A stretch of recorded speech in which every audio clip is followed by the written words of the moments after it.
Hello mga kalakwatsa! Welcome back sa Louie TV! 200 pesos mo, gawin nating tuna pasta. For today's video, gumawa tayo ng tuna pasta dahil nag-crave na naman ng person. Pinuntahan nga natin ang paborito nating talipapa sa Barangay Lagasit, San Quintin, Pangasinan. Kasama si ma'am na apakabait magtinda. At eto na nga, may pa-free pa silang saging sa amin, ang bongga. Salamat po! Perfect! Along the highway nga sila mga kalakwatsa, sa Barangay Lagasit makikita. Ayan ang aming nabili sa kanila at lahat ng yan mga kalakwatsa ay 200 pesos lang. Bongga!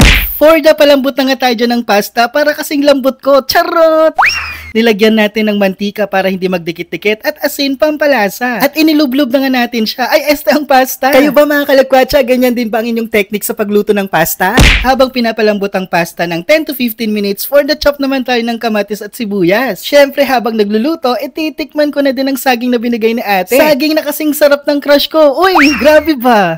Sabay gisa na ng sauce, nilagyan nga natin siya ng siling green para may sipa. At sa kakachika ko nga mga kalakwatsa, hindi na natin nakuhanan ng paggisa ng tuna. Basta igisa nyo lang siya mga kalakwatsa at pagkatapos ihalo na sa pasta. Lagyan ng konting paminta at pak, ayan ang finished product. So tara mga kalakwatsa, for the lafang na sa 200 pesos, busog-lusog sa tuna pasta. Mga kalakwatsa, sana na-enjoy nyo ang video na ito. Suportahan po ninyo ako at i-click ang subscribe button para magkasama-sama ulit tayo sa susunod na vlog.